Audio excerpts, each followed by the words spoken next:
عورت اگر جلاپے اور انتقام کا شکار ہو جائے تو چنگاری بن کر دھیرے دھیرے سلگتی رہتی ہے اور تیز طوفانی ہواؤں میں بھڑک کر شعلہ بن جاتی ہے۔ وہ بھی کچھ یوں بھڑکی کہ کئی گھر جل کر خاک ہو گئے۔ ایک وفاشوار بیوی کی صفاقی کئی جفاکاروں کو سبق سکھانے کا سبب بن گئی۔ ملک صفدر حیات کی ڈائری سے ایک اور لرزہ خیز قصے کا انکشاف۔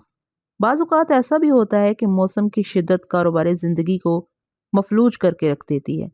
دل یہی چاہتا ہے کہ گھر سے باہر قدم نہ نکالیں، جو ہوتا ہے ہو جائے کا سوچ کر انسان کسی گوشہ یافیت میں دبک کر بیٹھ جاتا ہے۔ لیکن میرے پیشے کے تقاضے ایسی منمانی اور تناسانی کی اجازت نہیں دیتے۔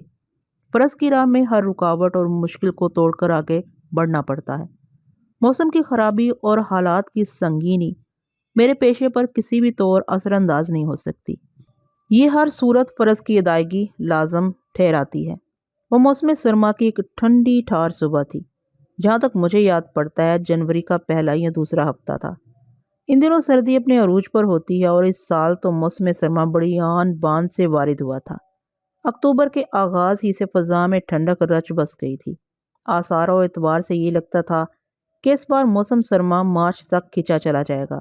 اس حوالے سے جنوری کا وسط بہت ہی کمپریس اور شدید ہو گیا تھا۔ رگوں میں خون منجمد کر دینے والی سردی نے کاروبار حیات کے ساتھ ہی حواس اور احساسات کو بھی معطل کر کے رکھ دیا تھا۔ جیسا کہ اوپر ذکر کر چکا ہوں، میرا پیشہ ان حالات میں کسی نرمی اور سستی کی اجازت نہیں دیتا، لہٰذا میں اس برفیلی صبح بھی حسب معمول تیار ہوا اور اپنی سیٹ پر جا بیٹھا۔ اگلے ہی لمحے حوالدار نبی خان میرے کمرے میں آ گیا۔ اس کے چہرے پر گمبھیرتا دیکھ کر میں چونک پڑا۔ اس سے پہلے کہ میں اسے کچھ پوچھتا وہ اضطراری لہجے میں بولا، ملک صاحب اچھا ہوا آپ آ گئے، ورنہ میں تو آپ کے کوارٹر کی طرف جا رہا تھا۔ کیوں بھائی؟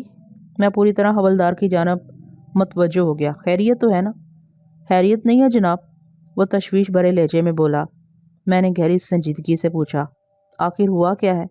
ایک عورت قتل ہو گئی ہے جناب، نبی جان نے انکشاف انگیز لہجے میں بتایا۔ کون عورت؟ میں سیدھا ہو کر بیٹھ گیا۔ یہ قتل کہاں کس جگہ ہوا ہے؟ عورت کا نام عابدہ بتایا جاتا ہے، حوالدار وضاحت کرتے ہوئے بولا۔ اس کی لاش ادھر بیری والے کھو کے پاس پڑی ہے۔ بیری والا کھو؟ میں نے پرسوچ انداز میں کہا۔ وہ کھو جو ریلوے لائن کے اس پار کھیتوں میں ہے؟ جی ہاں، میں اسی کھو کی بات کر رہا ہوں، اس نے تصدیقی انداز میں کہا۔ میں ان دنوں قصبہ رائے پور کے تھانے میں تعینات تھا اور یہاں میری تعیناتی کو ابھی صرف 3 ماہ ہوئے تھے، لہٰذا میں یہ دعویٰ کرنے کی پوزیشن میں نہیں تھا کہ میں اس علاقے اور وہاں بسنے والے لوگوں سے اچھی طرح واقف ہوں۔ یہ قصبہ دراصل ایک سڑک اور ریلوے لائن کے بیچ واقع تھا۔ ہمارا تھانہ سڑک کے کنارے بس اسٹاپ کے ساتھ تھا۔ ریلوے لائن کی دوسری طرف سرسبز و شاداب کھیتوں کا ایک وسیع اور سلسلہ تحد نگاہ پھیلا ہوا تھا۔ ریلوے لائن سے ایک کچی پگڈنڈی کھیتوں کی سمت جاتی تھی۔ مذکورہ بیری والا کنواں اسی پگڈنڈی کے ساتھ تھوڑے فاصلے پر واقع تھا۔ میں نے حوالدار نبی جان کی آنکھوں میں دیکھتے ہوئے سوال کیا، یہ عورت کے قتل کی اطلاع کون لے کر آیا ہے؟ آیا تھا، حوالدار نے ٹھوس انداز میں جواب دیا۔ اس بندے کا نام مرتضیٰ ہے، ابھی تھوڑی دیر پہلے ہی واپس گیا ہے۔ مرتضیٰ اسی قصبے کا رہنے والا ہے۔ اس کا گھر مقتولہ عورت کے گھر کے نزدیک ہی ہے۔ مرتضیٰ کے گھر میں کوئی مسئلہ ہے، اس لیے فوراً واپس چلا گیا۔ میں نے گہری سنجیدگی سے کہا۔ مرتضیٰ نے مقتولہ عورت کے بارے میں اور کیا کیا بتایا ہے؟ اس عورت کا نام عابدہ ہے، نبی بخش نے جواب دیا۔ عمر 30 کے قریب اور وہ ایک شادی شدہ عورت تھی۔ اس کی ایک 4 سالہ بچی بھی ہے۔ مقتول کا خاوند ملک سے باہر گیا ہوا ہے۔ میں نے پوری توجہ سے نبی جان کی بات سنی، اس کے خاموش ہونے پر پوچھا، کیا ASI سکندر علی آ چکا ہے؟ نہیں جناب، حوالدار نے نفی میں گردن ہلائی۔ وہ آج ذرا دیر سے آئے گا، اس کا بچہ کل سے بیمار ہے۔ وہ رات جاتے ہوئے بھی مجھے بتا کر گیا تھا۔ ASI سکندر علی کی رہائش اسی قصبے میں تھی، چنانچہ اگر تھانے میں کسی قسم کی ایمرجنسی نہ ہوتی تو وہ رات کو اپنے گھر چلا جایا کرتا تھا۔ مجھے پتا تھا کہ وہ ایک شادی شدہ شخص ہے اور اس کا ایک بیٹا بھی ہے، لیکن یہ بات میرے علم میں نہیں تھی کہ سکندر علی کا بیٹا ساجد بیمار ہے۔ میں نے حوالدار سے مخاطب ہوتے ہوئے کہا، نبی جان 10-15 منٹ میں نکلنے کی تیاری کر لو، تم میرے ساتھ وقوع پر جاؤ گے۔ اوکے ملک صاحب، اس نے فرما برداری سے کہا اور میرے کمرے سے نکل گیا۔ نبی جان اپنے قد بت اور جسمانی ساخت سے پولیس والا نظر نہیں آتا تھا۔ اگر کوئی شخص اسے یونیفارم کے بغیر دیکھتا تو اسے یقین نہ آتا کہ وہ پولیس والا ہے بلکہ حوالدار ہے، لیکن نبی جان اپنے کام کا ماہر اور بڑا مستعد پولیس اہلکار تھا۔ مجھے اس تھانے میں تعینات ہوئے لگ بھگ 3 ماہ ہوئے تھے اور اس عرصے کے دوران میں یہ پہلی سنگین واردات میرے ہاتھ لگی تھی، ورنہ اب تک تو چھوٹے موٹے جھگڑے اور چوری چکاری کے کیس ہی نپٹانے کا موقع ملا تھا۔ قتل کی اس واردات کا سن کر میرے رگوں پے میں سنسنی سی دوڑ گئی تھی اور مجھے امید تھی کہ اس معاملے میں ہاتھ پاؤں کھولنے کا خوب موقع ملے گا۔ اس وقت میرا ذہن برق رفتاری سے مصروف عمل تھا۔ جیسے ہی نبی جان نے تیاری کی اطلاع دی، ہم دونوں تھانے سے نکل کر جائے بکوا کی سمت روانہ ہو گئے۔ نیم پختہ سڑک قصبے کے شمال میں اور ریلوے لائن جنوب میں واقع تھی، جبکہ بیری والا کنواں ریلوے لائن کے جنوب میں کھیتوں کے درمیان پگڈنڈی کے کنارے پر تھا۔ ہمیں جائے واردات پر پہنچنے میں بمشکل 10 منٹ لگے ہوں گے۔ اس کنویں کو بیری والا کنواں اس لیے کہا جاتا تھا کہ وہ ایک قدیم اور کنگ سائز بیری کے نیچے واقع تھا۔ اس کنویں کو بیری والا کنواں اس لیے کہا جاتا تھا کہ وہ ایک قدیم اور کنگ سائز بیری کے نیچے واقع تھا۔ بیری کی درخت کی بہت سی شاخیں مذکورہ کنویں کے اوپر سایہ کیے ہوئے تھیں۔ جب میں حوالدار نبی بخش کے ہمراہ موقع پر پہنچا تو وہاں درجن بھر افراد کو موجود پایا۔ ان کا تعلق اسی گاؤں سے تھا۔ پولیس کو بوردی وہاں دیکھا تو وہ ادھر ادھر ہو گئے۔ میں فوراً عورت کی لاش کے قریب چلا گیا اور بغور اس کا معائنہ کرنے لگا۔ وہ کنویں کے مڈیر کے ساتھ ہی کچھ زمین پر آڑی ترچھی بڑی تھی۔ پہلی ہی نظر میں مجھے یقین ہو گیا کہ زندگی اس سے روٹ کر بہت دور جا چکی ہے۔ میں نے مقتولہ کی عمر کا اندازہ 28 اور 30 کے درمیان قائم کیا۔ وہ بلا شبہ ایک حسین و جمیل عورت تھی، لیکن ان لمحات میں اس کی خوبصورتی اور رعنائی ماند پڑ چکی تھی۔ اس کے بدن پر سرخ رنگ کا فلانیل کا لباس تھا، جس پر چھوٹے چھوٹے سیاہ پھول بنے ہوئے تھے۔ پاؤں میں بند جوتی تھی جس کا رنگ سیاہ تھا۔ اس کی لاش کے قریب ہی گہرے نیلے رنگ کی ایک گرم شال بھی پڑی نظر آ رہی تھی۔ یہ شال موت کے منہ میں جانے سے قبل یقیناً اس نے اوڑھ رکھی تھی۔ مقتولہ کی ایک کلائی میں پیلے رنگ کی بلوری چوڑیاں نظر آ رہی تھیں اور 2-3 ٹوٹی ہوئی چوڑیاں لاش کے قریب ہی زمین پر پڑی ہوئی تھیں۔ اس کے لباس اور زمین پر گرنے کے انداز سے ظاہر ہوتا تھا کہ اپنی زندگی کے آخری لمحات میں موت سے لڑتے ہوئے اس نے بڑی جدوجہد کی تھی۔ اس کا فلانیل کا لباس جگہ جگہ سے گرد آلود ہو رہا تھا۔ ایک بات کی وضاحت کرتا چلوں کہ فلانیل ایک گرم اونی کپڑا ہوتا ہے جسے گاؤں دیہات میں اور بعض اوقات شہروں میں بھی فلالین کہا جاتا ہے۔ فلالین در حقیقت فلانیل کا بگاڑ ہے جو کہ غلط العوام ہے۔ میں عابدہ کی لاش کے قریب زمین پر اکڑوں بیٹھ گیا اور بڑی باریک بینی سے اس کی گردن کا جائزہ لینے لگا۔ اس کی گردن کی حالت کسی نارمل گردن سے بہت مختلف دکھائی دے رہی تھی اور پہلی ہی نگاہ میں مجھے یہ سمجھنے میں کوئی دشواری محسوس نہ ہوئی کہ اسی گردن کو دبا کر عابدہ نامی اس عورت کو موت کے گھاٹ اتارا گیا تھا۔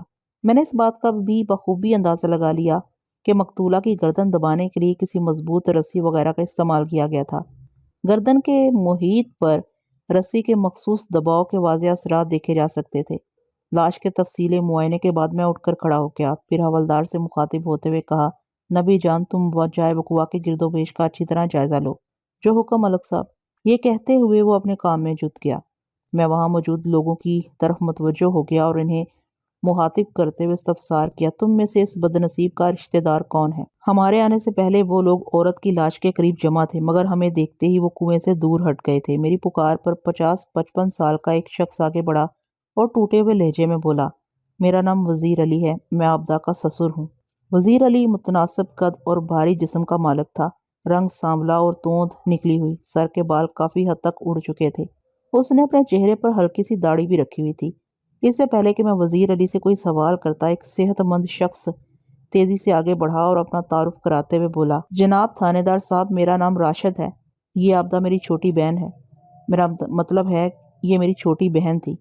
میں نے چونک کر باری باری وزیر علی اور راشد کی طرف دیکھا۔ وہ دونوں میرے سوال کے جواب پر پورے اترتے تھے، یعنی وہ مقتولہ کے قریبی رشتہ دار تھے۔ راشد ایک مضبوط کاٹھی کا مالک شخص تھا، رنگ گورا اور عمر 40 کے قریب تھی۔ یہ بات مجھے معلوم ہو چکی تھی کہ مقتولہ عابدہ اسی قصبے کی رہنے والی تھی اور اس کا خاوند روزگار کے سلسلے میں ملک سے باہر گیا ہوا تھا۔ اپنی معلومات میں اضافہ کرنے کی خاطر میں نے مقتولہ کے بڑے بھائی سے پوچھ لیا، راشد کیا تم بھی ادھر رائے پور ہی میں رہتے ہو؟ جی ہاں، اس نے اس بات میں گردن ہلائی، ہم پچھلی 3 پیڑھیوں سے اسی گاؤں کے وسنیک ہیں جی۔ وزیر علی کا گھر جنوبی سمت ریلوے لائن کے قریب ہے اور میں شمالی جانب رہتا ہوں۔ آپ تھانے سے آئیں تو پہلے میرا گھر پڑے گا۔ ٹھیک ہے، میں تم دونوں سے بعد میں باری باری بات کروں گا، میں نے تسلی آمیز لہجے میں کہا، پہلے موقع کی ضروری کارروائی مکمل ہو جائے۔ وہ دونوں خاموش ہو کر پیچھے ہٹ گئے، لیکن میں نے ایک بات خاص طور پر محسوس کی کہ ان کے مابین خوشگوار تعلقات نہیں تھے۔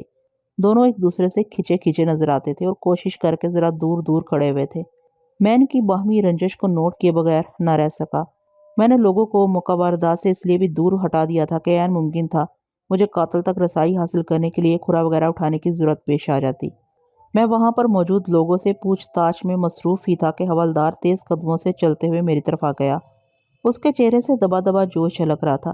اس نے اپنے ہاتھوں کو نمایاں کر رکھا تھا اور مجھے اس کے ہاتھوں میں ایک رسی دبی ہوئی نظر آ رہی تھی۔ میں پوری طرح اس کی جانب متوجہ ہو گیا۔ وہ میرے قریب آ کر ہی جان خیز لہجے میں بولا، ملک صاحب یہ دیکھیں یہ کیا ملا ہے۔ یہ کہتے ہوئے اس نے مذکورہ رسی میری طرف بڑھا دی۔ وہ ایک بٹی ہوئی ایسی رسی تھی جو عام طور پر چارپائی کے ادوائن وغیرہ کے لیے استعمال کی جاتی ہے۔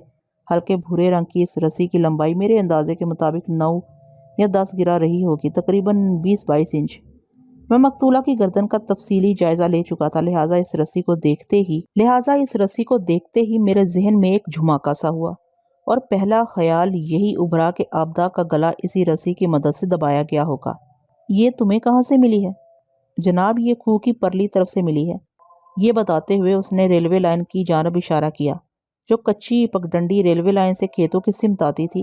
اس کا زاویہ جنوب مغرب میں بنتا تھا اور بیری والا کوہ مذکورہ پگڈنڈی سے مغرب میں 30 فیٹ کے فاصلے پر واقع تھا، جبکہ رسی کے حوالے سے حوالدار نے جس سمت اشارہ کیا تھا وہ کھیتوں اور ریلوے لائن کا درمیانی حصہ تھا، یعنی کوہ سے 20 فٹ دور ریلوے لائن کی جانب۔ نبی جان کیا تمہارے خیال میں یہ رسی آلہ قتل کی حیثیت کی حامل ہو سکتی ہے؟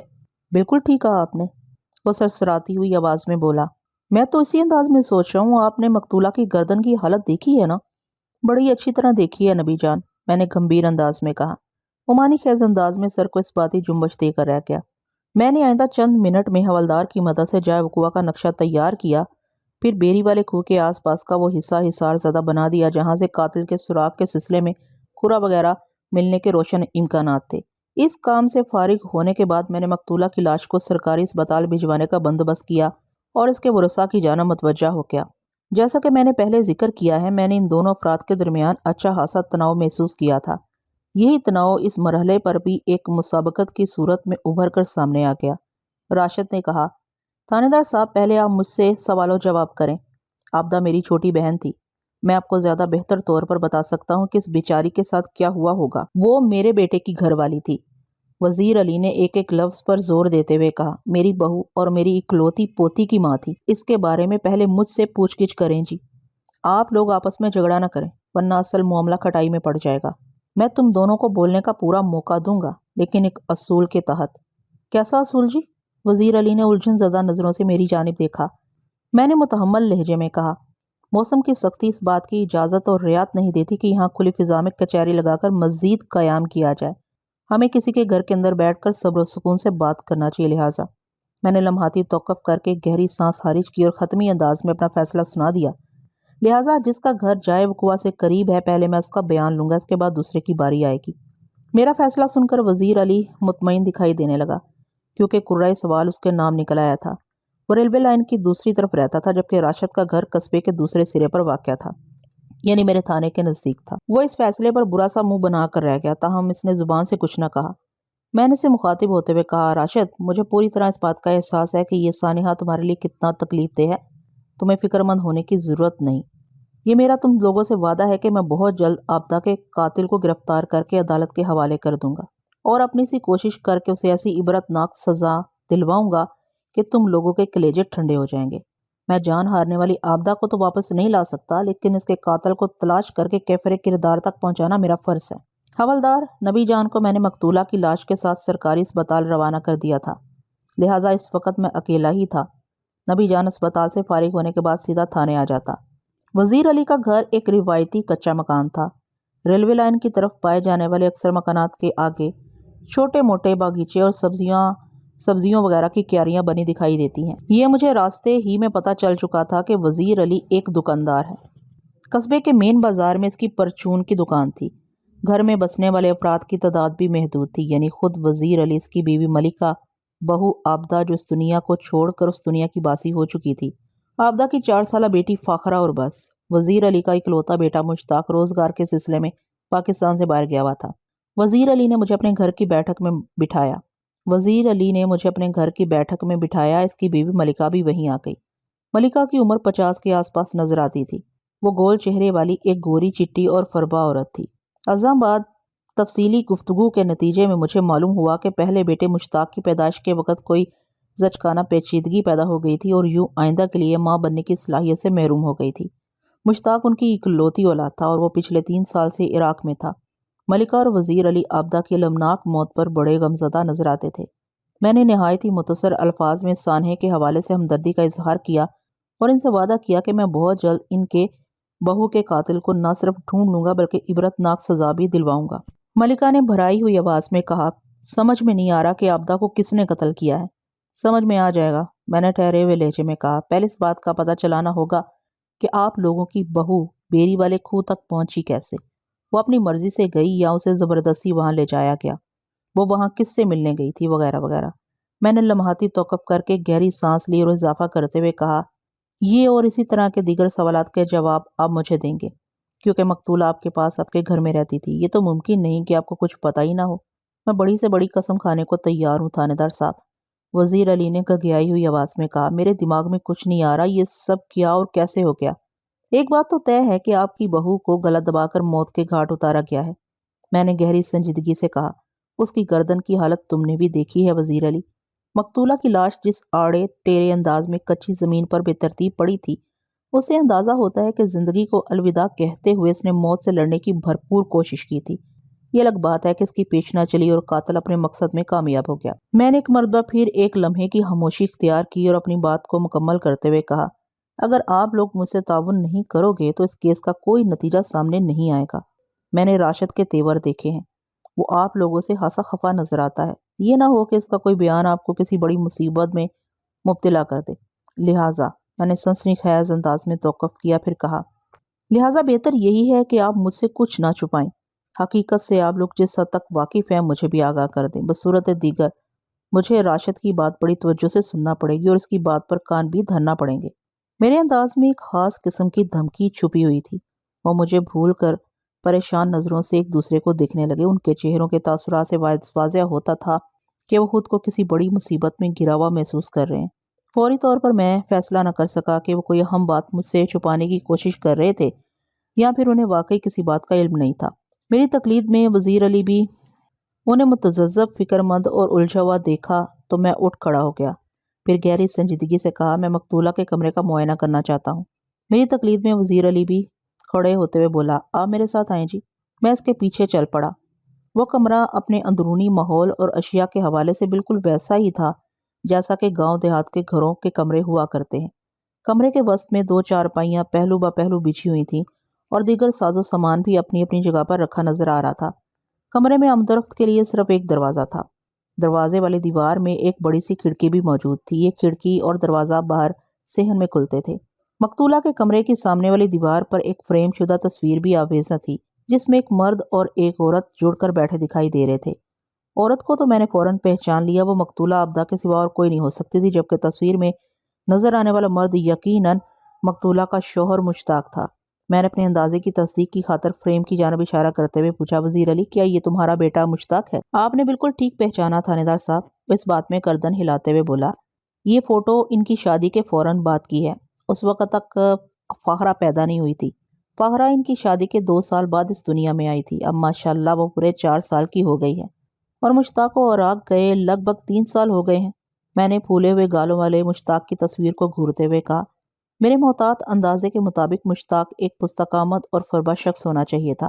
وزیر علی نے میرے سوال کے جواب میں بتایا، جی ہاں، فاخرہ 1 سال کی تھی جب مشتاق کو ملک سے باہر جانے کا موقع مل گیا۔ میں نے اس پر زور دیا کہ وہ اس موقع سے فائدہ اٹھانے میں ایک لمحے کی دیر نہ لگائے۔ اگر وہ چند سال ملک سے باہر لگا آئے گا تو اس کی زندگی بن جائے گی۔ میری بات اس کی سمجھ میں آ گئی اور وہ عراق چلا گیا۔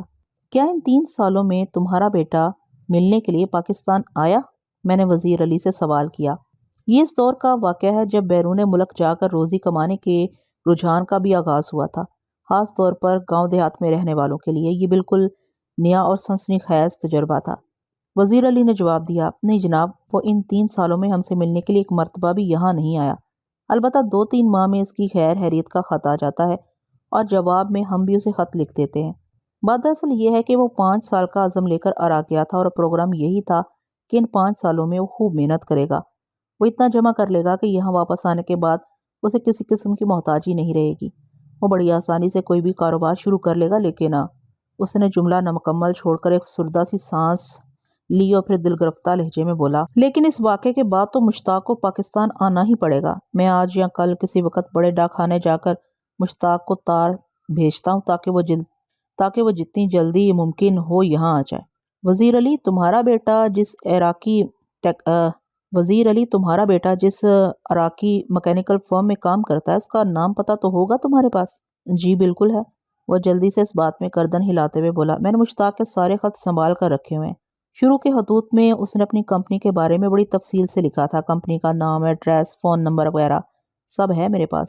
شاباش، میں نے تسلی بخش لہجے میں کہا۔ تم مجھے اس کی فرم کا نام اور ٹیلی فون نمبر لکھوا دو۔ میں ہیڈ کوارٹر سے یا ایس پی صاحب کے دفتر سے تمہارے بیٹے کو فون کر کے یہاں کے حالات سے آگاہ کر دوں گا۔ ٹیلی گرام وغیرہ کی ضرورت پیش نہیں آئے گی۔ اس نے تشکر آمیز نظروں سے مجھے دیکھا، لیکن زبان سے کچھ نہیں بولا۔